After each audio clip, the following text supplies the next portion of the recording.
All right, and welcome back to the Great Lakes Cup Series presented by Buck Kicker. This time we are at the Circuit of the Americas. We are at COTA tonight for the Cattle Prod 100. Should be a lot of fun. I got Alex running back and forth from the booth to pit lane. How you doing tonight, Alex? Doing all right. We got a bit of a quiet field today. Makes my job a little bit easier to try and look for what's going on down in the pit lane. And, well, let's have some fun. The Circuit of the Americas, a lot of fun. If you guys don't know much about Circuit of the Americas, it's a fairly new road course in Texas. It's a 20-turn track, and it was built specifically for Formula One racing. So this should be a lot of fun. A very cool racetrack, a very windy, difficult racetrack. One of the most difficult racetracks I've ever seen a stock car on. Alex, any thoughts on the track? This is definitely not a track designed for the stock cars. This is a circuit designed for Formula One open wheel cars, and these are the complete opposite of that. So this is going to be a struggle for these drivers to keep the tires under them and keep the cars out of the grass. Should be definitely a very interesting race. 30 laps around COTA, Circuit of the Americas here in Texas. Nathan Nicholson, you see in the number 47 Coca-Cola machine, just starting on the pole. Last time we were at a road course here in the Cup Series, he was your winner at the Daytona road course earlier on in the season. So he's looking to make it 2 in a row on the road course. But the guy I'm really going to be watching, he's starting back there in 9th, is Hunter Madalinas in the 17. He is a fantastic road course racer, and I can see him coming back from there and getting to Nicholson. I think he's Nicholson's biggest foe for tonight, I'd say. Yeah, that's what we'll be looking at. He didn't get a qualifying lap in, so we'll be seeing if he could get through the field in this 30-lap time and get up to Nicholson. But our road course winner in the Great Lakes Trucks at Daytona is going to be looking to grab another one here in the Cup Series, and we'll see if we can manage it. Here news that R.J. Williams is going to miss the start and start from the pit lane. That will be 1 position extra for Hunter Madalinas. Yeah, that will definitely help Hunter. That's going to move him up 1 lane, and now he's going to start 7th instead of 9th.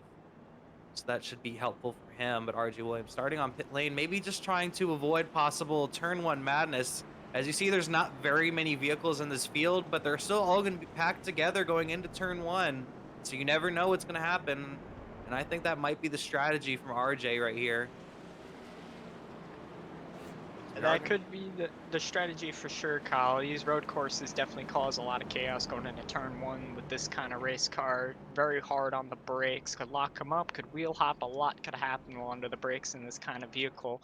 And starting from the pit lane could be a strategy, or it could just be he simply forgot to press the button. Either way, it could help him or hurt him. We'll see what happens as we come around the last couple corners here for the start. Definitely an interesting strategy. Let's do the starting lineup real quick for you. Nathan Nicholson, like I said, is on the pole. On his outside, you have our points leader, Christopher Heller. Might run out of time for that one as we're going to be going green coming out of this final corner. Nathan Nicholson is going to fire away. He's going to pull away from Christopher Heller. He's going to pull a nice gap. They're going to go single file. Elliot Henderson is going to pull into 3rd. There's going to be a bit of a battle for 4th place between Jacob Bransky and Zachary Henry. They're going to try and go side by side into this corner. It's going to get real tight coming off. He's going to slot in behind him. Josh Cottle is going to stay behind and slot into 5th place. Sorry about that. Brandon White is going to follow them, but they're going to be side by side heading through turns 2, going into the S's.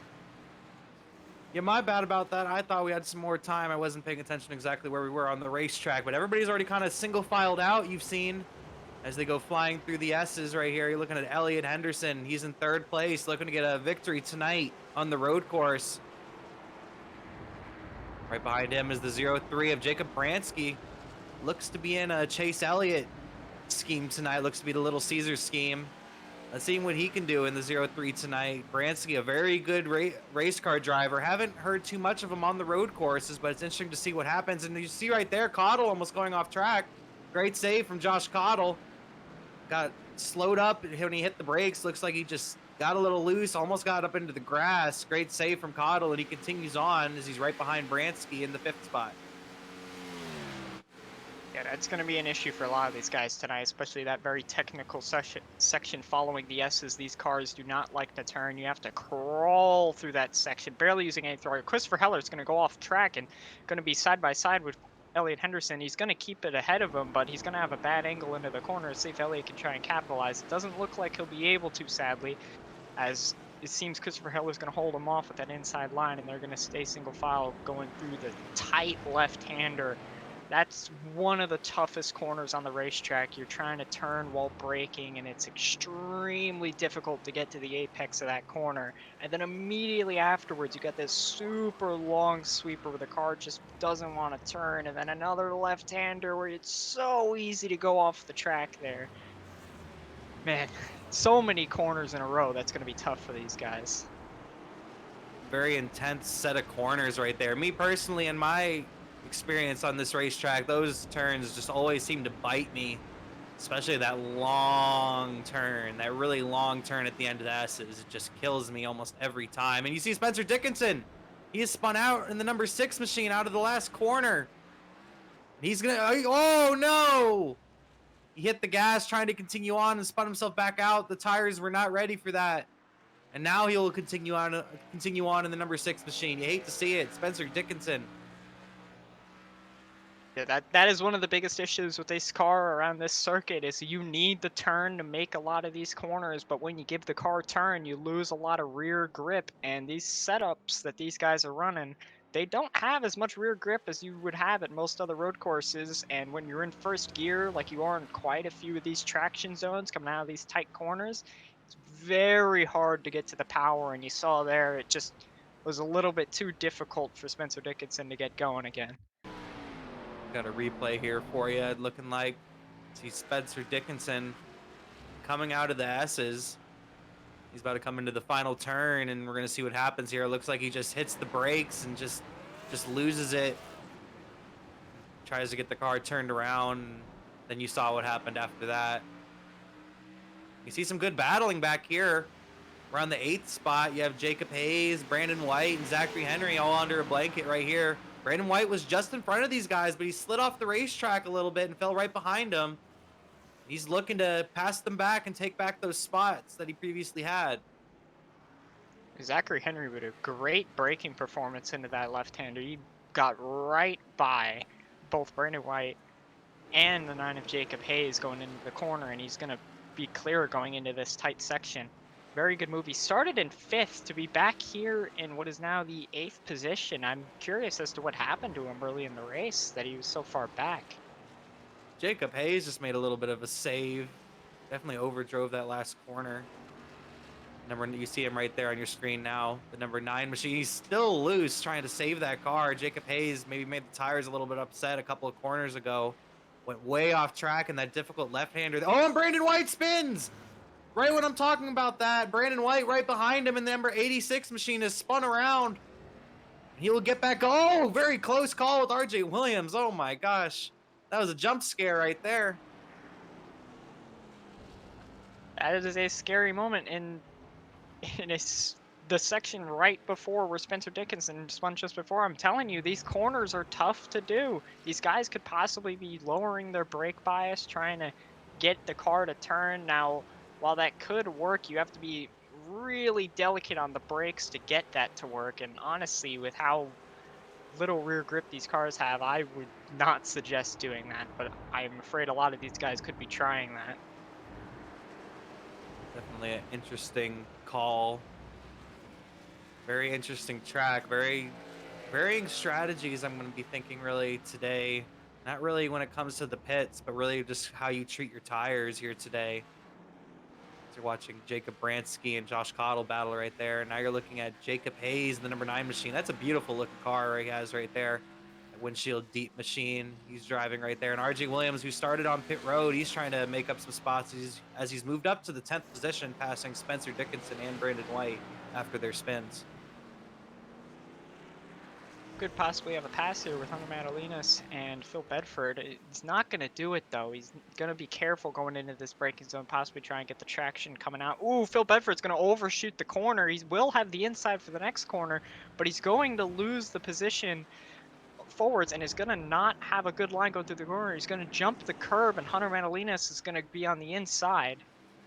They're still side by side. It's going to be tough to try and get around him here. Phil Bedford's going to take a really tight line. Hunter's going to take what's more of the preferred line into the corner, try and get the traction coming off. He's going to go into this long right-hander on the outside. That's not ideal, but it could maybe work. Don't say this battle's over yet. It could come back going into this left-hander. It seems like he may have him. He may not be able to pass him, and yeah, I'm not sure. Oh, wait, no, he's got a run coming into the last corner. Let's see. Can he get a run coming out?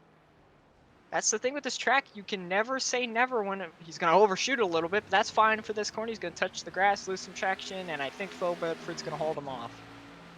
Yeah, I've been watching Phil Bedford the last few laps. He was actually behind Madalinas, and he got past him, and Madalinas isn't giving up the spot that easy. Madalinas, I know him as a fantastic road course racer, but he didn't really get any practice as he joined the server literally in the middle of qualifying. So interesting to see Madalinas lose the spot to Bedford. But Bedford, other than Nicholson and Heller, he's been the quickest guy on the racetrack so far today. Yeah, you mentioned his lack of practice. Now, some road courses, if you're an experienced road course guy, it may not be that much of an issue to kind of go into a session as long as you know your braking points. But at this racetrack with this car, there really aren't braking points for this car. You're kind of just guessing based off the curbs and the paint, kind of where your braking zone could be. And especially at a track so technical like this, it's going to be a big disadvantage to lose that practice time. So while he is up to 7th place from his 9th starting position, a couple of those spots are from guys who made mistakes early on. So he's not really made a huge amount of forward progress for what we would expect. However, as this race goes on, I imagine he'll start to learn the track and start to be able to go forward a lot easier. You know who's moving forward? RJ Williams. RJ Williams just got past Jacob Hayes. Hayes almost got him in the quarter panel right after he made the pass in turn 1. They both continue on. Looking at Spencer Dickinson as he tries to recover from his 2 spins, actually. One in the corner and then one trying to get back up to speed as he comes through the S's in the number 6 machine. Could have a battle start to develop here for third. Jacob Bransky's caught up to Elliot Henderson. He's caught up about a 5-car length gap, and now he's closing in on him. He's had better pace this last lap now that he's been clear of Josh Cottle.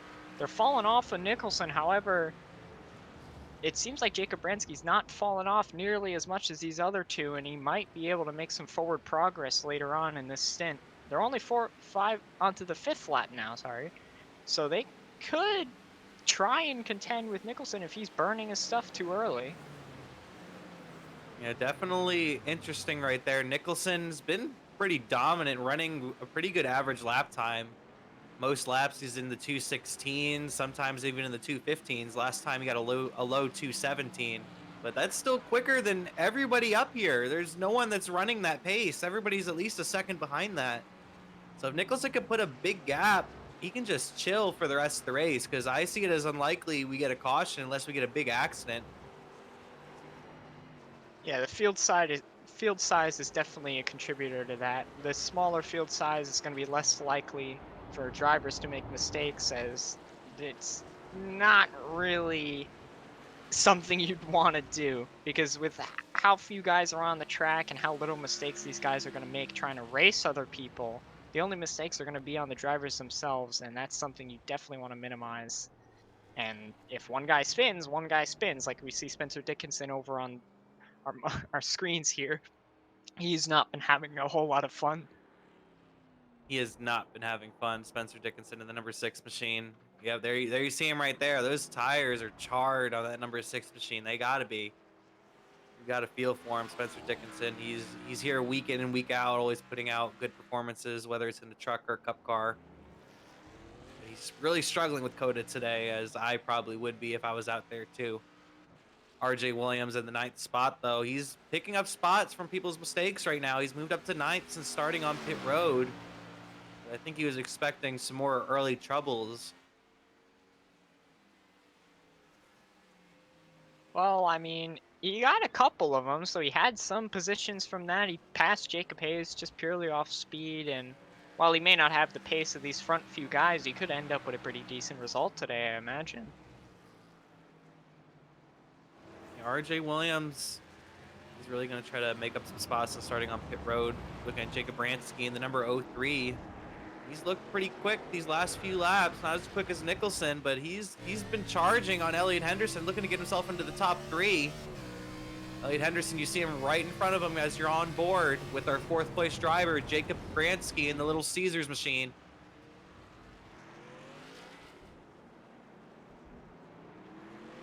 Good racing right here. You see Josh Cottle, he's right behind them. Josh Cottle had a couple of laps where he was struggling, but he seems to have gotten back into it as he's beginning to catch back up to these guys. And Phil Bedford ran a really good lap that last time by. I just saw it pop up on my screen. And here comes Madalinas actually on Bedford. Madalina's got him in the S's. That is a place you don't typically see it pass, especially coming out of turn 1, that tight right-hander with these cars. I'm surprised he was able to get the move on him. That was a ballsy move from the number 17, earning that Monster Energy sponsorship. You're going to look at the replay right here. Look at Madalinas. He kind of sets him up coming out of the first corner. He gets a little loose even right there, but he keeps his foot in it. And he just really charges his way into the S's, and he just dives it in there and gets in front of Bedford. What a fantastic move from the 17, but definitely a little bit of give and take from the number 20 of Phil Bedford. Looked like he might have given him the spot there once he knew the 17 was going to go in there. But as that was going on, it looks like Jacob Bransky has taken over the 3rd spot from Elliot Henderson. The Little Caesars machine has moved into the top 3. It seems like Jacob Bransky just got really good traction coming out of the hairpin at the front end of the back straight and was able to just drive around Elliot Henderson down the straightaway going into the braking zone. He basically had no contention for that one, and now Josh Cottle is coming on the back end of Elliot Henderson. Josh Cottle breathing on freaking Elliot Henderson's neck right now as he's right behind him. Gotta wonder what's going through Elliot's mind. Does he want to try to hold off Cottle? Is he going to let him by and try to save those tires possibly for later in the run? Cottle's been charging fast the last couple of laps. He's been quicker than both these guys the last few laps, actually.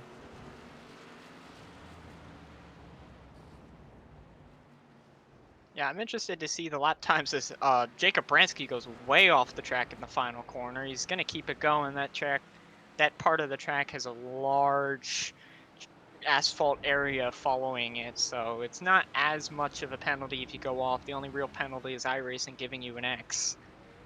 So if these guys do not have an incident limit, I don't believe they do, they should just be able to go off track at a lot of places on this circuit, as these cars really don't get hurt by going off track. If anything, they get helped out a lot of the time. Getting real racy for that third, fourth, and 5th spots. Bransky hasn't really pulled away from Henderson, and Cottle continues to drive up on Henderson. Now I think he's just waiting for the right time and looking for the right move to get past the number 37 of Elliot Henderson. These guys are battling it out. Still got a little over 20 laps to go here at COTA, Circuit of the Americas. And Elliot Henderson looking to hang on to that 4th spot. Got a Brandon White update right here for you. Brandon White up there in the 10th spot right now. And Jacob Hayes, whoa, what a save. He continues on. Number 9 machine almost loses it right there. The 11th spot. And Bedford and Madalinas keep on switching back and forth, Alex. This is a never-ending battle between these two. Yeah, from what we quickly saw as we got the camera swap over just in time, it looked like Hunter Madalinas just way overshot the braking zone and gave the inside line to Phil Bedford. And while he is going to have the run down the straightaway, he's in a position he probably did not want to be in. He'll have to try and clear him coming off this corner, otherwise he'll be at a disadvantage. It looks like he will, as Bedford kind of seems to lock it up a little bit and is unable to turn going into the corner, and Hunter Madalinas is going to keep the position, but Bedford's going to get real close to that bumper. This is a battle we're going to have to be watching if they can't catch up to those 3 in front of them. Yeah, Bedford and Madalinas been very even most of this race, been just switching back and forth, whether it's by position or by lap times. These guys are very evenly matched right now, and it's definitely a battle we're going to have to watch for the rest of the race, as Bedford continues to put the pressure on Madalinas right now for that 6th spot.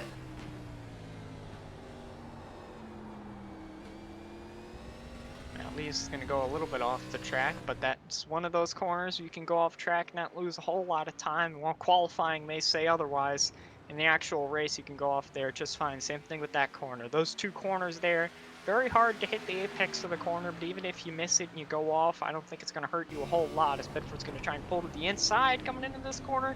This is one of these weird corners where you have to take a really wide entry and a late apex to get a good run down this downhill section into the right-hander of turn 2.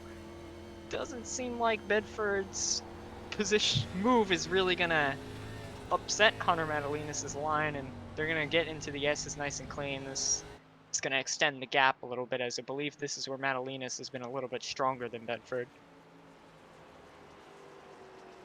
Madalinas and Bedford staying really close together, as do third, fourth, and fifth. They haven't changed positions up here in the third, fourth, and fifth spot. Bransky's beginning to put a little bit of a gap between himself and Elliot Henderson. And Josh Cottle, you see it on your screen now. Josh Cottle is right there behind Elliot Henderson.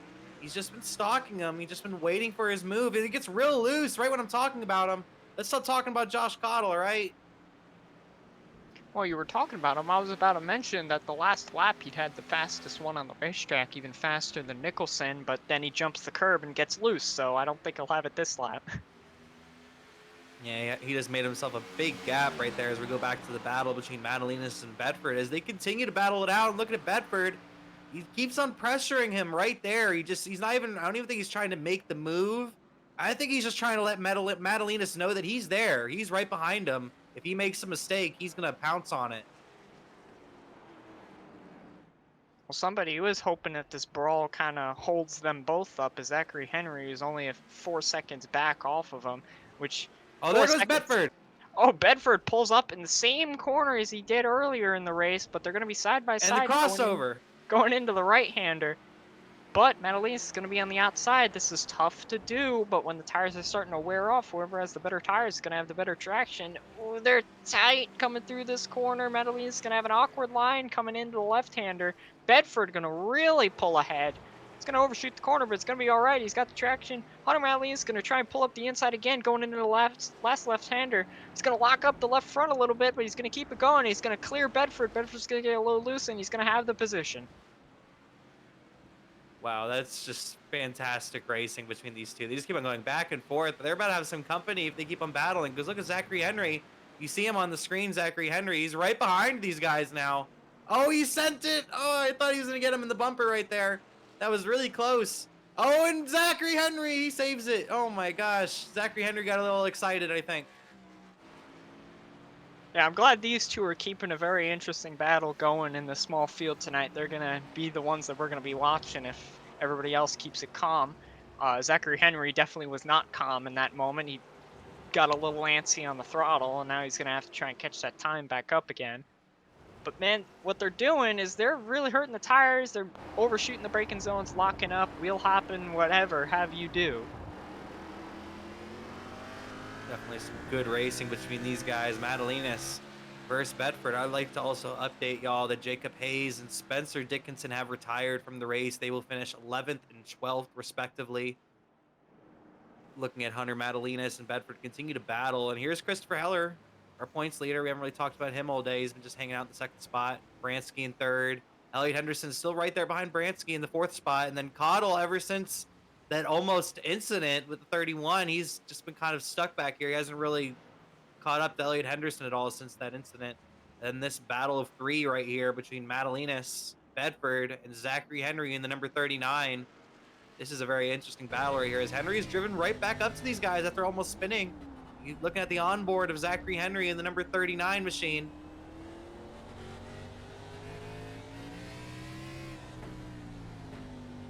You know, it's interesting to see him catch up as quickly as he did, because he fell back a lot after that mistake out of turn 1, and yet he's right back on them.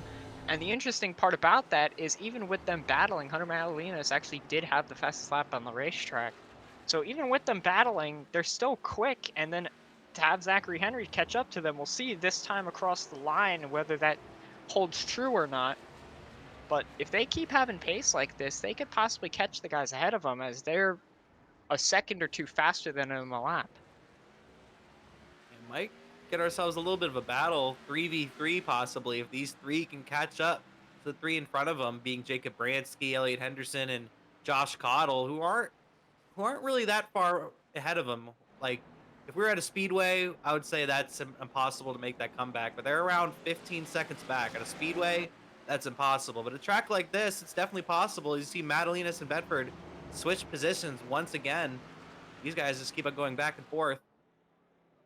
Yeah, to me it seems like Hunter's just trying to get in a rhythm, try and keep the tires cool, and Bedford keeps overshooting these braking zones and putting his car in a position that Madalinas is very upset to have him in. But honestly, the person over the radio who's been the most upset has been Bedford. Madalinas has been silent. Bedford's been kind of upset at Madalinas' driving. See RJ Williams on pit road. Not sure what he's on pit road for, but we go back to the battle between Madalinas, Bedford, and Zachary Henry. As all three of these guys are within 1.5 seconds of each other right now. Zachary Henry is trying to put the pressure on Bedford coming into the turn right here. RJ Williams is actually retired from the race, so he will finish 10th. The number 21 car will finish 10th tonight in the windshield deep machine. And we continue on with 9 as Bedford and Madalinas continue their battle. Bedford's right there, wondering if maybe he can drive him down, or maybe he really sends it into that corner right there. He got real close to his bumper. Madalinas is going to get off the corner a lot better than he got off the corner. That's the price you pay for driving it in deep. Well, that's what I've been saying, Kyle, is that Bedford's been really going hard into these corners, and with the stock cars, they don't really like you to do that. Other cars may like that because it puts the weight in the front tires, gets them to turn a little better. But these cars, typically all it really does is lock up the wheels the moment you try and start turning, or it wheel hops when you try and downshift. And what's weird about this setup is that you could downshift down to third, down to second. It won't wheel hop at all, no matter what RPM. The moment you go into first, it'll wheel hop like crazy if you're on the brakes too hard. Josh Cottle, he's pulled onto pit road now as well in the number 31 machine. Hunter Madalinas and Phil Bedford and Zachary Henry will drive past him on the racetrack as the number 31 Josh Cottle pulls down pit road. He was in the 5th spot. As you see Hunter Madalinas now, he's now in 5th spot. He's right in front of Phil Bedford. Gets a little loose off turn 1, but he continues on. Yeah, I was watching Josh Cottle, just keeping checkups on him personally, and it seemed like that he was making quite a few mistakes as Josh Cottle is actually retired from the race, surprisingly. Josh Cottle will finish 9th today at Circuit of the Americas. Now we're down to 8. Looking at Zachary Henry in the number 39 machine as he tries to get to Phil Bedford and Hunter Madalinas. He caught up to these guys, but he hasn't been able to make up any ground since they stopped battling.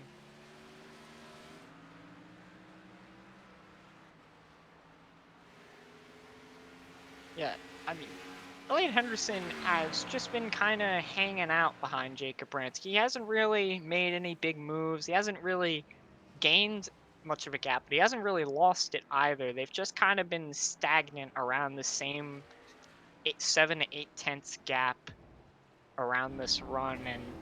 And while Christopher Heller and Nathan Nicholson have pulled out ahead of him, they've stayed pretty consistent with each other and consistent enough to stay ahead of Madalinas and Bedford and Henry, who are all battling and hurting their stuff. What they'll be hoping for is hopefully that Nathan Nicholson and Christopher Heller make a mistake or something that allows them to catch up, as a slower pace will help them a lot later in the run, but it's not going to be as beneficial early in the run where possibly you might be able to gain positions the easiest.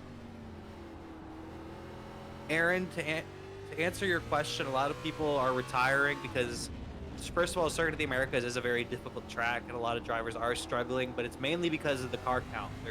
There isn't very many cars out there, so a lot of drivers are driving by themselves while struggling, and that's forcing them to retire. Looking at the number 17 of Hunter Madalinas as he continues to gap Phil Bedford. He continues to pull away. He's been pulling away each and every lap. He's not running one of the fastest laps on the racetrack, but he's running in that top 5 quickest laps. So he's in that first half of guys right now. Well, hey, we got a Brandon White fan in the chat. He's enjoying himself. Brandon White is not enjoying himself, however. He is 1 minute and 17 seconds back off the leader.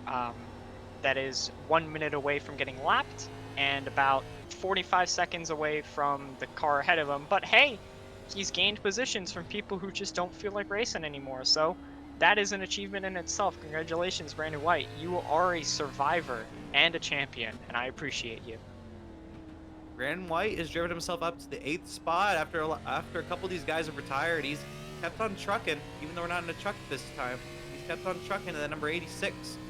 He's looking to possibly gain some more spots if we have some more retirees, or maybe even if we get some wrecks out there. You never know what's going to happen on a track like this. Well, we almost had a pass for third just before Bransky had overshot the hairpin going onto the back straight, and Elliot Henderson was side by side with him, but wasn't able to stay side by side as the run coming off kept Bransky ahead. But that's definitely going to hurt his tires because clearly he locked him up to go that far ahead of the hairpin. So that could help Henderson try and get the position on him, especially in this technical section where you got to keep the tires cool, the front tires happy, otherwise they will not turn. Bransky looked like he got through that set of turns a lot quicker than Elliot Henderson. I think Elliot Henderson's eyes were bigger than his stomach in that case. He lost some time to the 0-3 right there, falling back almost a second. While we have this moment, though, I'd like to talk about our sponsors real quick. Our telemetry for today's race is brought to you by SDK Gaming. The telemetry for today is SDK Gaming, and then the cameras you see are Track Cams for Gourmets. That's Track Cams for Gourmets. For your custom cameras, go to trackcams22.com.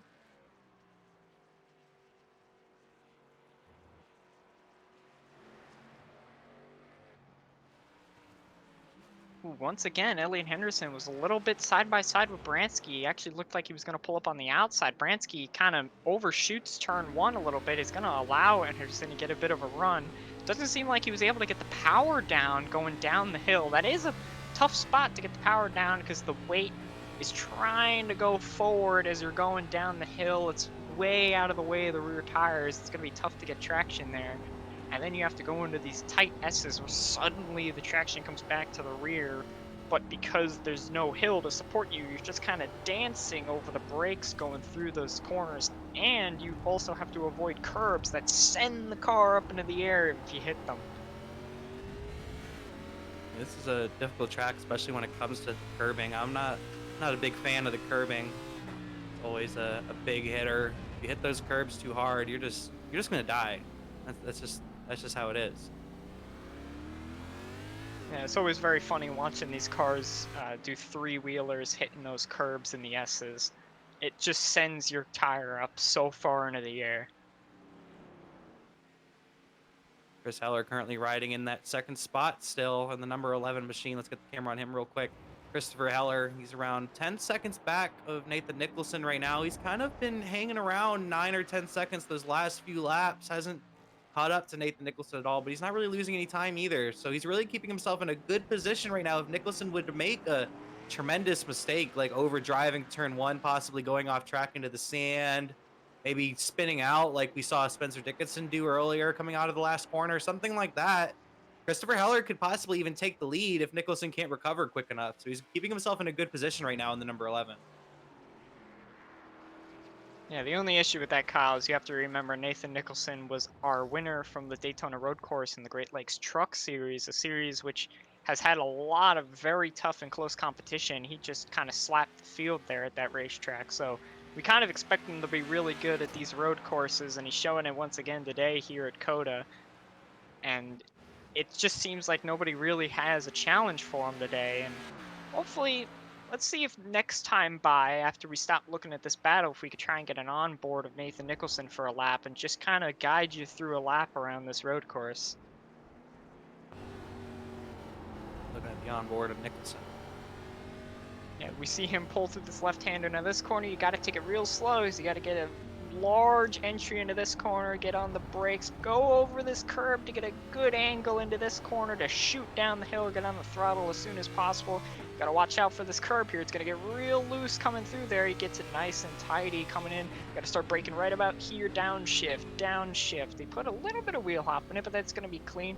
It's gonna actually undershoot the corner a little bit, hit the curb. You wanna try to avoid that as it hurts your traction coming off, but he's gonna come to traction here. You see him pull down the racetrack. That's probably a little bit of his traction kind of driving him to the left, and he's just trying to keep it under control. You're gonna head down all the way down this long back straight, start braking right about here. You're gonna downshift, wait for it a little bit, downshift again, tiny bit of wheel hop, but he's pretty good. Hits the curb just a little bit to get it to turn, nice and straight coming off.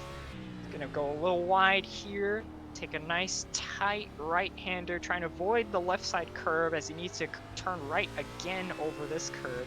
Nice straight entry, very straight, nice on the brakes, comes very wide, tightens up the exit to get a good run out onto the long right-hander. Now this is a corner you just have to put very minimal throttle in, just kind of cruise through here. Try and keep it as tight as possible. You got to pull really hard to the right coming out of here, maybe even go over the curb a little bit like he does. Pull the left, very slow entry to stop it from going off the track. Straight here, you got to watch out going into this braking zone. It'll get really loose. He comes very slowly into it to allow him to get some good traction coming off. Oh, the traction is a little hard coming off in that corner. Then you head up this long straightaway, start to head up the hill, up the hill, up the hill, and then start braking really hard. You can hit the brakes very, very hard. He's going to actually go straight for the corner, downshifting to first, take a very tight angle, stay to the left side to get a good angle into this right-hander. He's got to be careful through here. It'll get real loose. Going to take it a little wide. Going to try and straight line this left-hander. Got to slow down for the right. It's pretty easy to turn through there. This curb's the danger curb. Left-hander, right-hander. And we're arriving right back where we started. Couple drivers have pulled down pit road. Elliot Henderson has came down pit road. Phil Bedford has also came down pit road. Wondering if these are possibly pit stops to make it to the finish. Interesting to see if we can see some strategy here. The number 37 and the number 17 are currently on pit road. Madalinas. Oh, Madalinas almost slams into the foam barriers on the pit wall. That was really close. That could have ended his night right there. Good move by him to turn back to the right and just stop trying to turn to the pit lane, because he would have hit it for sure. Great recovery from the number 17 of Madalinas. I don't know how he didn't hit the pit wall. Looked like he was heading straight for it. Looking at Elliot Henderson as he has fresh tires on the racetrack. If I'm someone like Christopher Heller, I think about coming in and taking those 4 tires right now and seeing if I can maybe make a charge on Nicholson, as Nicholson's on old tires. Well, this is a pretty decent strategy here. You split the race right in half, lap 15 to 30. So you're going to have about equal stints on the tires. I'd actually say you push the tires a little harder earlier in the race because you're trying to battle with people. So for them to pit a little bit early could actually help out. However, with the way iRacing is, it seems to be if you have better tires than the guy in front of you, it just becomes really easy to pass. And at a road course where the wear is very high, that could be the difference maker. However, at the same time, it's a road course. Tire wear changes a lot based on how you drive. We'll see if this time by Nathan Nicholson comes into the pit lane. It doesn't look like he will. Try and stay out for another lap, possibly run out this fuel stint. I mean, he's just been destroying the whole field, so frankly, I think the field has to pull a strategy opposite to him no matter what he does. He's really the one controlling the field, and we saw with Elliot Henderson and Hunter Madalinas taking that call and splitting the race in half. Heller also had skipped past pit road, the number 11 machine, but Jacob Bransky, the driver in the 3rd spot, came down pit road, the 03, in the Little Caesars machine. He's came down pit road from the 3rd place. Let's see where he can come out compared to Elliot Henderson, who's on those fresh tires. Bedford will also forego pit road, the number 20 machine. He will not come down pit road. He will stay on the racetrack as well. Zachary Henry not too far behind him, and he will also stay on the racetrack. And right behind him is Elliot Henderson. Let's see where he can come out against the number 03 of Jacob Bransky. Let's see where he can come out against him.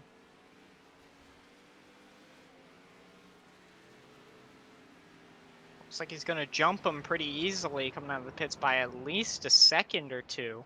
I mean, these tires fell off a lot over the run. If we look at Elliot Henderson's last, okay, not his last lap, that was his pit lap, so his lap didn't count, but from the beginning of the race where he ran a 2:14.9 on lap 1, his last lap before the pits was a 2:23, so that's almost 10 seconds of fall off just over a single 15 lap run. I mean, that is insane fall off. Tires are huge, and Elliot Henderson's really going to try to use that to his advantage in the number 37. He's trying to gain back time from the race leaders, Nathan Nicholson and Christopher Heller. And I see a movement has started up in the track, up in the chat by a couple of drivers. I think Jinx is Josh Cottle. I'm not sure who Spike is, but hashtag no more road courses. Hashtag no more road courses for GLCS, I'm assuming. Watching Elliot Henderson as he's trying to make up as much ground as he can on those fresh tires and possibly play a spoiler and try to maybe get up there and battle with the Christopher Heller possibly. I don't think even on these fresh tires he's going to be able to make enough time to get up to Nicholson, but maybe he can get up to Heller if Heller stays out long enough. And Nicholson's coming down pit road right now. Race leader Nathan Nicholson in number 47 is currently on pit road. Yep, he's made the call. Heller laps. too. This is where I expect him to pit, at least, because he's losing a lot of time to Elliot Henderson. I mean, like I said, he fell off 9 seconds. Now, Nicholson had only fallen off 7 seconds since lap 2, though his first lap was a lot quicker. Actually, a 2:12. That is actually extremely quick. But they're going to now pit here, but we'll see where Elliot Henderson comes out compared to them. He might actually jump Heller. I don't think he'll jump Nicholson, but he might jump Heller, which could create a bit of a hassle for Heller to get by. And also, I'm seeing in the chat that Spike is Spencer Dickinson. So, yeah, I think these guys who didn't have fun at this road course don't want any more road courses. And it looks like Heller is going to come out in front of Henderson. Not by much, but he is in front of him, and Heller gets loose a little bit out of turn 1 on those fresh tires. Henderson's right there behind him, though, not too far back. And that's going to hurt him, though, because he needed to get out in front of Heller on this strategy. If he didn't jump him, he's just going to be on older tires, and Heller's just going to be able to pull away. So unless if Heller really burns his tires off, which he was better than Elliott on the longer run, I don't really see him catching him. It's just a little bit, the fall-off's just a little too high, and the pace is just so much better when you're on a fresh set of tires at a road course. It's going to be difficult to try and gain the second position now.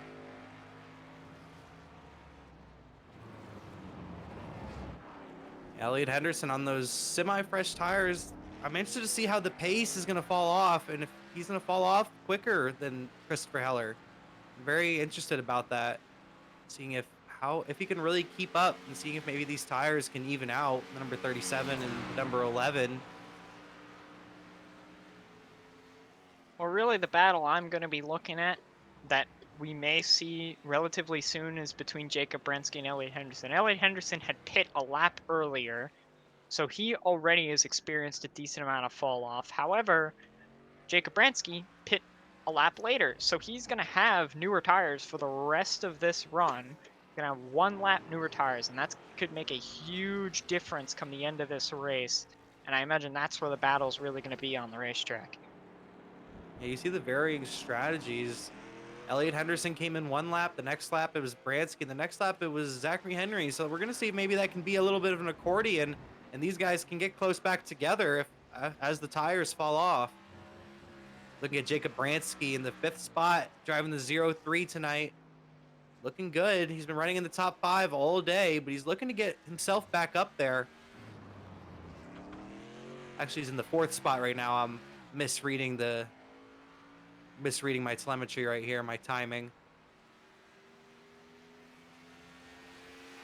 Watching Brandon White in the 8th spot in the number 86 machine. Since his troubles earlier, though, he's maintained a straight race car for the most point. I haven't seen him spin around since his incidents earlier. He's been just really learning. I think he's just out there to learn, and that's one thing I kind of wanted to do if they were going to because they originally were going to do the next gen car here, and I really wanted to do the next gen car here and learn a lot. But the number 86 machine seems to just be learning at this point here, COTA, and hoping that a couple other drivers fall out as he's maintaining a clean race car in the number 86 machine.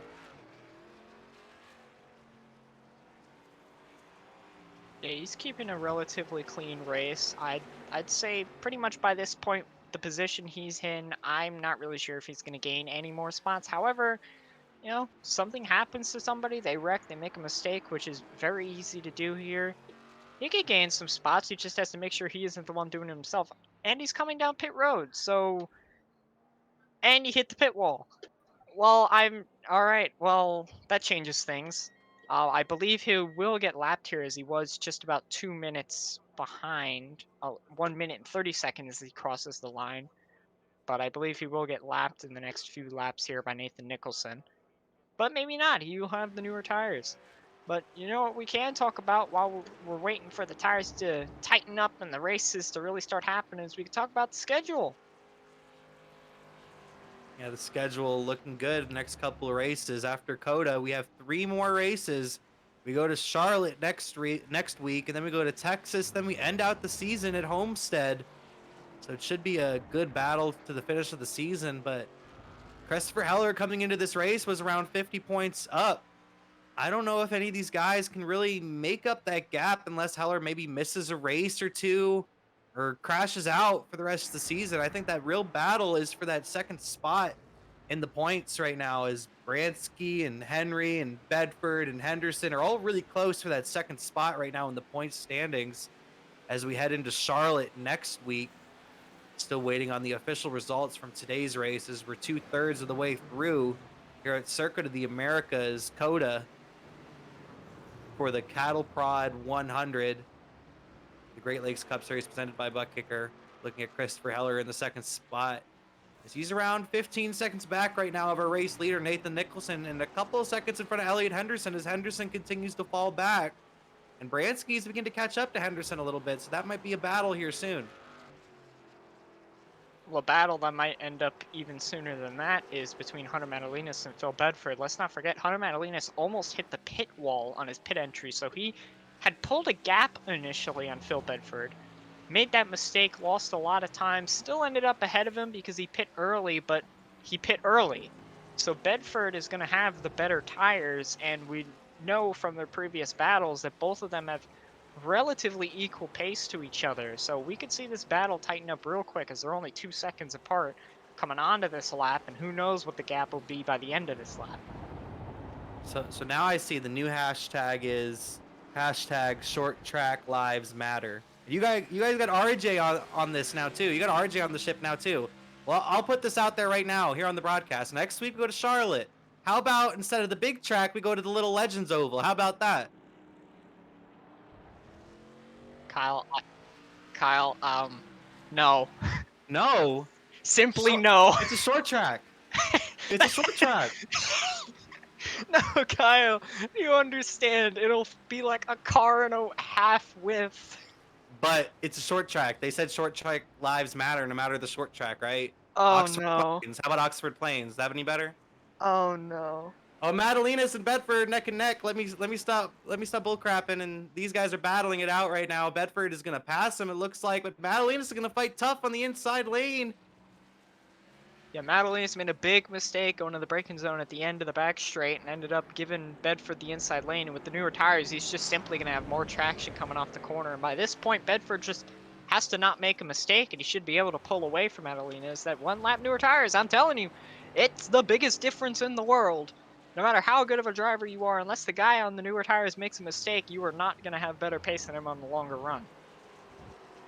Definitely going to be checking the lap times at the line. It's actually a 2-lap difference between these two. Madalinas came in 2 laps before Bedford.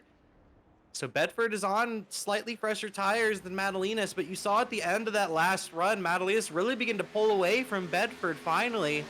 So I'm very interested to see how these tires will react on a longer run, as that last time by, Bedford was around 2.5 seconds quicker than Madalinas. But also Madalinas backed off for Bedford so he can complete the pass. So we'll see how Madalinas reacts now that he has to chase Bedford. Well, those times are going to be a little bit off, as of course Madalenas made a big mistake in the second sector of the racetrack, so those times are going to be a little bit bigger than they probably should have been. But yeah, you're right. He did have the better pace after he got around him later in the run, but the difference in that situation was Bedford was making a lot of mistakes under brakes. He was locking up the tires, heating them up, melting them down, and just making it a lot harder on himself in the longer run. And this time by, it didn't seem like he's made any mistakes while trying to catch up.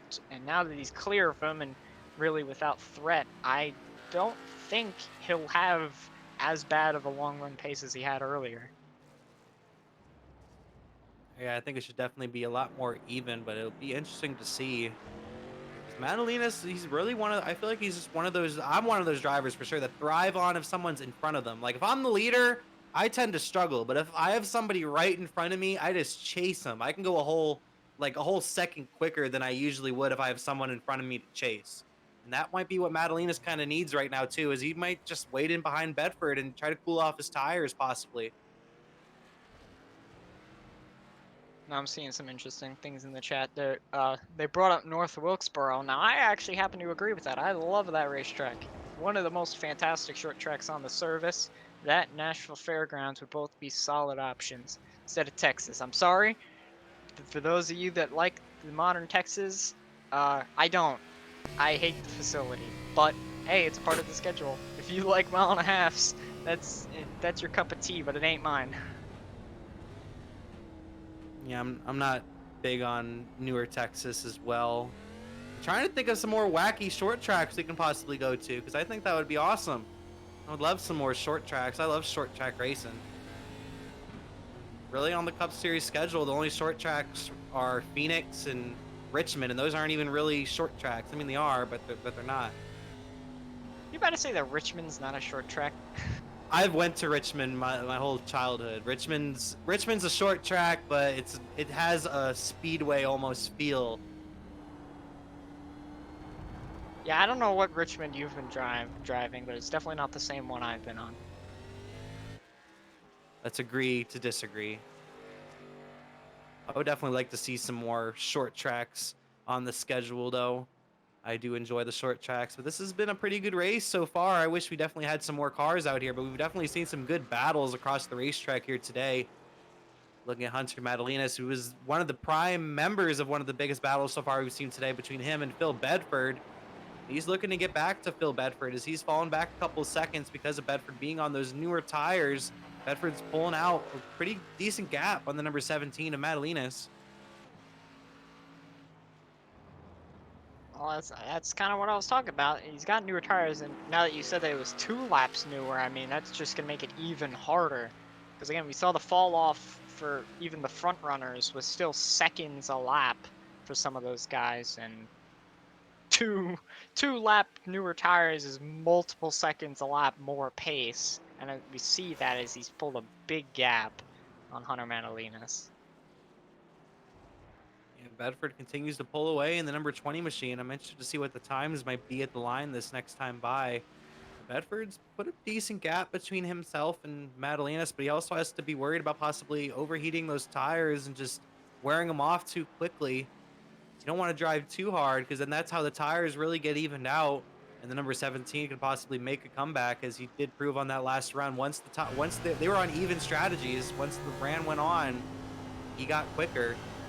So I wouldn't quite give up on the number 17 to catch Phil Bedford yet. He did, however, lock up the tires come the end of the back straight. I saw him going into that left-hander. He locked up the left front.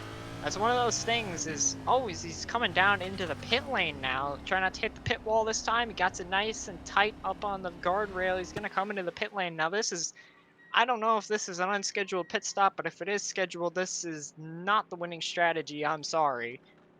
Simply, you can make this race on a single pit stop, and this second pit stop is going to leave him very far back. But I think what he's looking to do is just hopefully have enough pace to try and maybe run down Phil Bedford. Unless, of course, he's going to be leaving the race. But no, it looks like he's taking tires. We've seen some retirements today, but it looks like he's going to stick with it and try and see what he could do on a new set of tires, possibly even try and set the fastest lap of the race. Possibly, that's possibly what he's trying to do. but very interesting to see Madalinas come down pit road. Like you said, I don't think that's going to be any sort of winning strategy or even going to get him more spots. I really question the decision, but try something different, right? Try whatever everybody else isn't doing. See if it works. He doesn't have much to lose. He's not, I don't think he's competing for points in the Cup Series. He's competing for points in the Truck Series. So it's not really anything to worry about for Madalinas. He's just trying something different, possibly the number 17 machine, seeing what he can do. Yeah, I think if there's any goal in his mind, it's most likely to get that fastest lap ticker at the end of the race and say that he was faster than Nathan Nicholson on the night. And hey, I can't blame him when you're not really racing for points and you're just kind of racing for fun. Hey, why not? Why not give yourself a confidence boost? Nathan Nicholson has a huge lead, though, in the number 47 Coca-Cola machine. He's led every lap here today. He has a big gap, almost a 20-second lead over Christopher Heller as you watch him on your screen. Nathan Nicholson, he won at the Daytona Road Course earlier on in the season, and he's looking to win 2 in a row at the road courses. As we're on lap number 23 of 30, only a few laps to go here at COTA, Circuit of the Americas. After lap 23 of 30, we're getting there, ladies and gentlemen. 8 to go. Nathan Nicholson leading by almost 18 seconds over Christopher Heller, who's been our strongest driver in the series. And while he may not be the road course expert, he's definitely showing that he's still a lot greater than the rest of the field. He's flexing his muscles again against the guys he's racing for points with. But this is just another race that he hasn't won, though. Like I said on Twitter, he has lost it. He is no longer the GOAT. Christopher Heller, if you listen back to this broadcast, you better win next week because I'm tired of these second places for you. He's saying that he's washed up, Kyle. He's very washed up. He's more washed up than Jimmy Johnson. Wow, that is a claim. That is a claim. Shots fired from the booth. Part 2. Part 2. First it was me, now I'm the one saying it to you. We have fun up here. Nathan Nicholson continues to gap Heller. I've been watching him. He's still gapping him. He has a big lead. He's already dead, Nathan. I am waiting for the Nathan Nicholson choke on the last lap and he spins out and slams a wall. If we talk about him enough, maybe we can get the commentator curse working. We don't usually try to make it work, but this time we might. Nathan Nicholson's doing such a great job. He's perfect. He's amazing. Kyle, no matter how much I say anything, it doesn't matter. It's only you. You're the one that brings the commentator curse on everybody, I swear. Gavin does it too. Gavin every now and then. But nothing like you. I don't know. I guess I have the opposite of the golden horseshoe. The number 47 Nicholson driving down the front stretch here at Circuit of the Americas. He's just having a good old time today. The number 47 looking to get another win on the season. And Heller continues his streak of great runs in the second spot. In the third spot, you have Elliot Henderson, who actually is gapped Bransky. I was pretty surprised about that. He's actually gapped Bransky by about a second or two since the last time we mentioned these guys. He's around 5 seconds in front of Bransky right now. And then Bransky's a good distance right now in front of Phil Bedford. And that's basically there's not really any battles going on right now, as Madalinas is actually beginning to catch up to Zachary Henry with those newer tires. He's a couple of seconds back, but he's beginning to catch him. He's right there. You see them both on the same screen. He's not too far back from Henry. Yeah, I think he's just trying to enjoy himself now. I don't think he wanted to struggle on any old tires for the rest of this race. He just wanted to put on some new ones and have a joy just swinging around this very technical racetrack. And it looks like he won't lose out from where he was, as he'll probably pass Zachary Henry on those newer tires very soon. If not the next lap, or maybe the next corner. Or maybe right now. You're watching the onboard Hunter Madalinas. He's just going to drive past Zachary Henry in the number 39 machine. Madalinas has now moved himself into the 6th spot.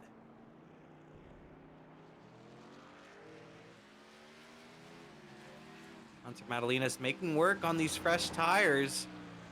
I think he's just way too far back from Bedford to catch him though. He's around 30 seconds back, so he's definitely not going to get back to that spot. He's really just trying to put down as fast a lap as he can. Yeah, I think you would need to catch him by about 3 to 4 seconds a lap to catch up to him. So it doesn't seem likely. But hey, you never know. Bedford could make a mistake, burn his tires, or just end up closing the gap. Or Hunter's just going to jump a curb and almost go off the racetrack. But hey, he's doing it.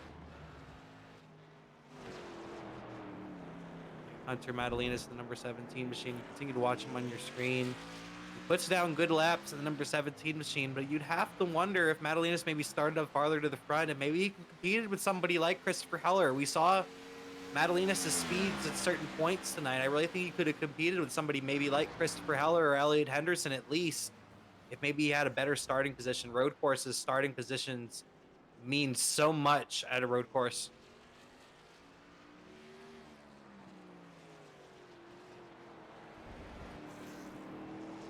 Well, Elliot says he's having fun. Elliot came on the radio talking about how long the race was, but he said he's still having fun out there, but you're getting a little tired, I'm thinking, out there, maybe a little hungry in the number 37 machine. Because I don't think they handed him a snack through the window on that last pit stop, Alex. We're not gonna bring up Ty Gibbs' peanut cracker thing again. Peanut butter crackers? Yeah, let's let that sit in the grave and die forever. I heard that for the next 4 or 5 weeks, and I had enough of it about week 1. If I ever meet Ty Gibbs, I'm going to have him sign a peanut butter cracker. That's how that's going to work. I'm gonna walk up to him with a Nutter Butter and tell him to sign it. No, not Nutter Butter. One of those, like, cheese and peanut butter crackers. Like, crackers are cheese, and the inside's peanut butter. One of those. That's fancy stuff. Oh man, Nutter Butters are pretty good. Don't get me wrong. I like them. Watching Elliot Henderson on the onboard camera, the number 37. He's moving his way down the long stretch right here. Back straightaway. Very big U-turn right there. The number 37, Elliot Henderson, running right now in the 3rd spot. Is, like I said, ever since the pit stops, I really thought Bransky was going to catch up to him a little bit since he came in 1 lap later. But Elliot Henderson continues to gap him a little bit, trying to get that podium spot, get that 3rd spot here at Circuit of the Americas. How fitting would it be at the F1 track? Well, they do have a proper podium here, so yeah, he could do it. And that would be a nice place to step, that's for sure. Henderson's been fighting hard all day. He's been in that 3rd spot or in the top 5 all day. He was battling earlier with Bransky and Zachary Henry. I mean, Josh Cottle, not Zachary Henry. Josh Cottle. And Elliot Henderson has really fought tough for this. And this last run has been very impressive from Henderson because he was the first guy to come down pit road. And his tires haven't fallen off as much like that last time by. He was 0.3 quicker than Bransky. He's still running laps quicker than Bransky every lap.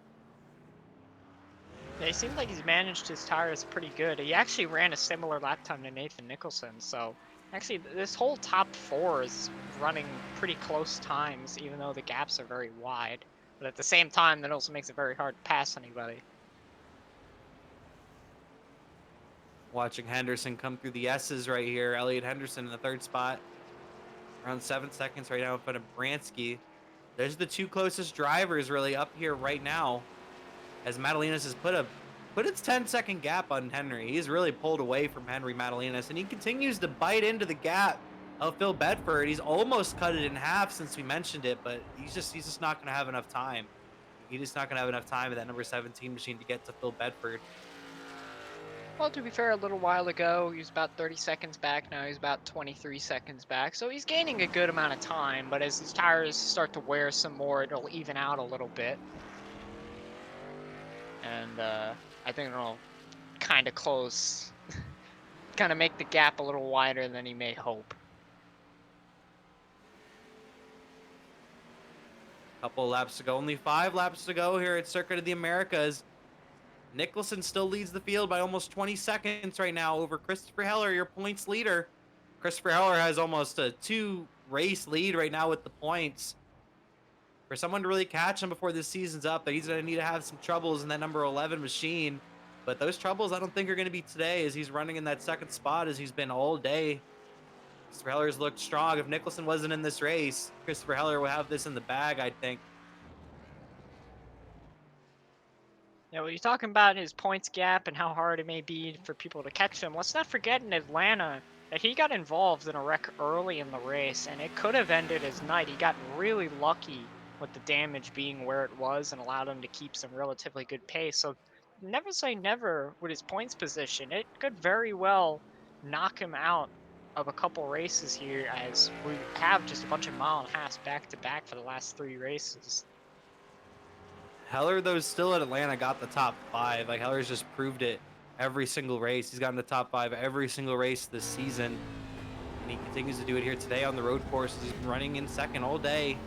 As you look at the onboard for Christopher Heller, the number 11 machine. I saw some of y'all talking about the miles per hour and you got it. You got the miles per hour. Congratulations. The miles per hour right there.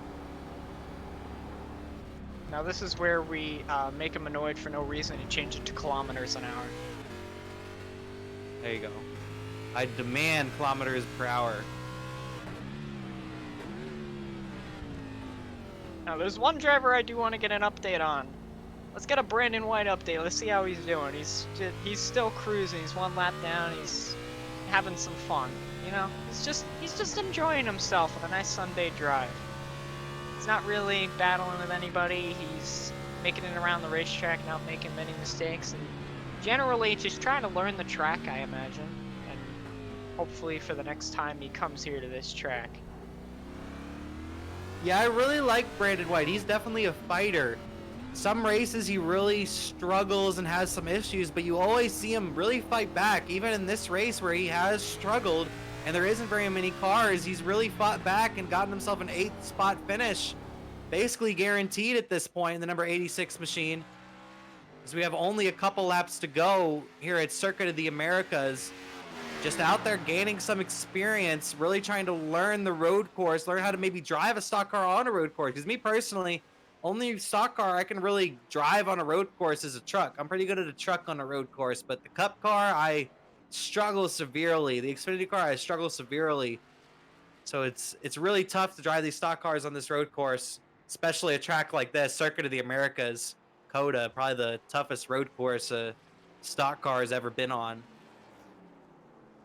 Yeah, this truly is one of the hardest ones we've been on. Sonoma was already pretty bad for these cars with all the S's and all the windy corners and hills, and this track just takes that to a whole new level by adding a technical section and corners that are not built for these cars. Oh, Nicholson's on pit road. Wait. Nicholson's on pit road. What did Nicholson? Something had happened to Nathan Nicholson, the number 47 machine, and Christopher Heller is now your race leader. Oh my god. We need a replay on this. I believe over our scoring monitor we heard that he crashed. He blew a motor. Oh, he misshifted in the number 47. Wow. Oh my goodness. A money shift from the 47. Oh my goodness. Nathan Nicholson. The only way he was going to lose is if he beat himself. And you see him money shift right there in the middle of the straightaway, and the engine's toast. And Christopher Heller, your points leader, he might not be washed up after all. He might be your winner. Points leader, Christopher Heller, has a good gap between himself and Elliot Henderson. This is what I was talking about, Elliot. This is exactly what I was talking about. Christopher Heller, a fantastic race car driver. In race in and race out, he's kept himself in that position where if something happened to Nicholson, he could win the race.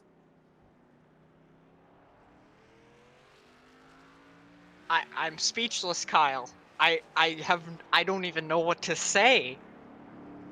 A lot of discussion on the radio over what had just happened with Nicholson, and you really got to feel for Nicholson, and Nicholson completely dominated this race, led every lap, and money shifted.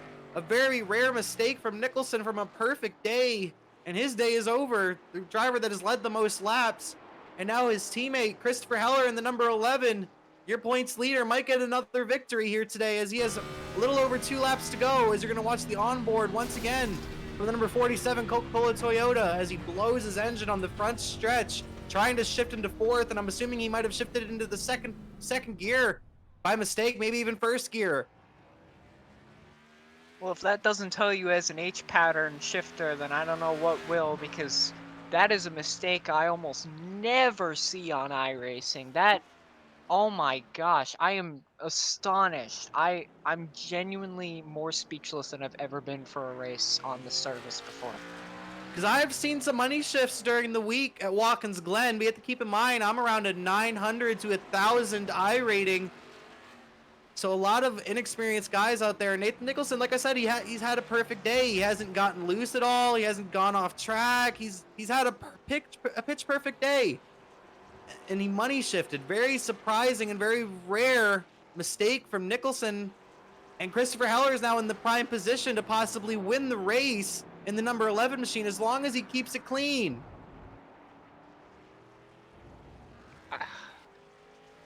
Kyle, I'm devolving here. My brain is shutting down. He is a 2000 I rating, A-class 3.41 on road courses. He was destroying the field, ran a perfect race, didn't even go off track because he had 0 incidents. He kept it within the lines the whole race. And he money shifted with a few laps to go. I mean, how does this even happen? This reminds me a lot of when, I think it was Jeff Gordon that was leading the race at Watkins Glen around 10 years ago, and I think it was like 2 laps to go or 3 laps to go, and he was in front of Tony Stewart going into turn 1, and he self-spun out of the race lead, and Tony Stewart went on to win the race at the Glen, and this just feels a lot like that. Nathan Nicholson had the race in the bag, and I don't know what happened. He money shifted and lost the race late, as Christopher Heller has a 1.5 laps to go here at Circuit of the Americas. Okay, we have another revolution in the chat. The hashtag money shift gate. Oh, Jesus. Someone tampered with his shifter. Oh, no. Oh, is Darrell Waltrip in the race? Did he do something to his car? Oh, man. Wow, and as this was going on, I would like to also point out that Bransky, he might have been saving his tires because he has driven down Elliott Henderson by 5 seconds. He is 2 seconds back, about to approach the white flag here soon. As you see Christopher Heller take the white flag, your race leader, your points leader, looking to add another win on the season. Christopher Heller, a great performance, looking for win number 4 on the year and his first on the road course. That'd make 4 for 9. What an impressive stat that would be if he can finish this.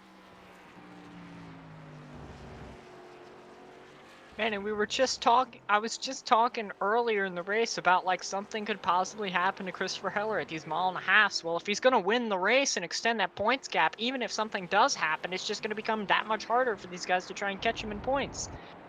And then at the same time, you're bringing up Elliott Henderson and Jacob Bransky. Well, these two are the guys trying to, you know, catch him in the points, and they're almost about to battle each other. Because Elliott Henderson has dropped off a ton the last few laps. His pace has really dropped while Jacob Bransky stayed the same, actually picked up a little bit the past few laps. And if these two start battling and something happens between them, who knows what happens to Heller's points lead. Yeah, Heller has a very big gap on these guys, and Bransky continues to close in on Henderson. He might be able to get there in those last few corners. Watching Christopher Heller as he's about to take this victory here at Circuit of the Americas. The number 11, Christopher Heller. He must have heard me talking. He kept it going. He's been doing great all day. He's kept himself in position in case if something happened to Nathan Nicholson. And here he is. He's walking down to victory lane, it looks like here today. The number 11 of Christopher Heller. After Nicholson's money shift. Looking to get win number 4 on the season in the number 11 machine. Kyle, we're looking at a move for second here. It's coming. It's coming. They're drifting. They're side by side. They're drifting around each other. Jacob Bransky pulled up to the inside of the right-hander. They're at the left-hander. He's going to be off position. He's going to go off track, try and get traction. They were drifting coming out of that corner. They're losing all their rear grip. Christopher Heller's going to cross the line and win the race, but the battle on the track is for second right at the end of the race. Can Elliot Henderson hold on for just 2 more corners? Jacob Bransky's going to try and find him. Elliot Henderson locks up. He overshoots the corner. Bransky's going to take the spot. Are we going to see a move in the last corner? Is it over? Henderson's going to send it, but he's not going to be close enough. And Bransky's going to come home for second. It's looking Is like... he? Is he? He's losing traction. Oh, no. I think No. Elliot had it. I think he might have alt F4'd. I don't know what just happened right there. He's gone. Bransky's just gone. He's gone. Where'd he go? He's a ghost. The ghost. Where'd he finish? He was drifting over the line. What happened? I'm scared. Where'd Bransky go? I'm looking at the telemetry on iRacing. It says that he did finish it. No, it's changing. He didn't cross the line. He's gone. He didn't cross the line. Phil Bedford took third. Phil Bedford gets third. He gets a podium spot. Oh, man. Get the podium ready for Bedford. What happened? The iRacing telemetry says that he actually beat him by 1.4 seconds, but the actual finishing position says he's losing spots. Where did he go? Wow. Kyle, this is collusion on a whole new level. I don't know what happened with Bransky there. It looks like he's disconnected from the server. It looks like he might have lagged out right before he hit the line. I've never seen that ever. Ever, ever, ever.